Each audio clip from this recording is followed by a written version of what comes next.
Dwi Rahayu Saputro, anak durhaka warga Dusun Paten, Kapanewon, Pundung, Bantul ini kembali ditangkap oleh jajaran Satreskrim Polres Bantul.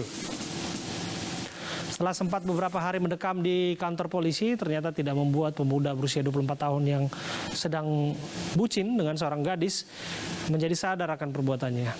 Alih-alih sadar atas kesalahannya dan membantu ibunya mencari nafkah, Dwi Rahayu Saputro kembali mengulangi perbuatannya dengan menjual perabotan rumah tangga berupa meja, kursi, tamu, dan kompor gas.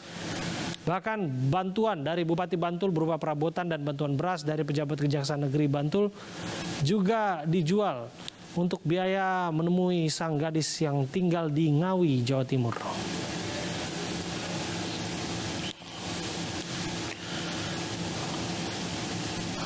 Kita akan dalam informasinya bersama dengan AKP Arsy Nevada, Kasat Reskrim Polres Bantul. Assalamualaikum, selamat petang, Mas Arsy. Selamat petang, Mas Abraham. Ya, Mas Arsy, awal mula ditangkap kembalinya pelaku ini atas dasar pelaporan ibunya. Ya, betul. Dapat kami jelaskan bahwa ibu dari pelaku tersebut melaporkan ke Polres Bantul atas dasar laporan tersebut. Kemudian kami tindak lanjuti dan berkat bantuan dari masyarakat untuk terlapor yang merupakan anak kandung dari korban sudah kita amankan dan sudah kita tetapkan sebagai tersangka, dan saat ini sudah kami lakukan penahanan di rutan Polres Bantul. Demikian, Mas Abraham. Kali ini apa lagi yang dijual oleh pelaku? Ya, dapat kami sampaikan untuk kali ini yang dijual berupa perabotan rumah, yaitu satu set meja dan kursi, kemudian kompor yang dijual pada saat pelaku mau mengunjungi pacarnya yang ada di Jawa Timur. Nggak kapok ya? Kalau berdasarkan keterangan dari pelaku menjual perabotannya ya, untuk memenuhi kebutuhan pribadinya. Tidak hanya kebutuhan pribadinya, namun kebutuhan dari pacarnya. Demikian, Mas Abraham. Oke, kebutuhan apa sebetulnya yang dibutuhkan oleh kekasihnya sampai pada akhirnya dia gelap mata untuk menjual kembali perabotan? Bahkan disebutkan ada bantuan yang masuk juga, itu juga diuangkan oleh yang bersangkutan. Ya, jadi dapat kami jelaskan, Mas Abraham, bahwa untuk pelaku ini sudah berulang kali diingatkan oleh orang tuanya dan warga sekitar. Namun untuk perilakunya masih terus berulang di sini.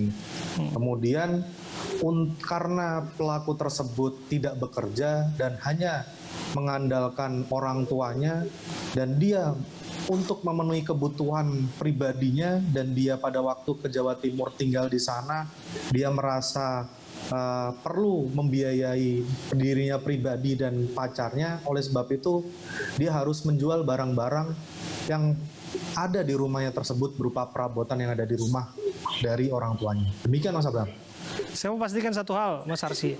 Kekasih yang dimaksud ini masih kekasih yang sama, menjadi alasan yang sama ketika ia melakukan perbuatannya pertama kali?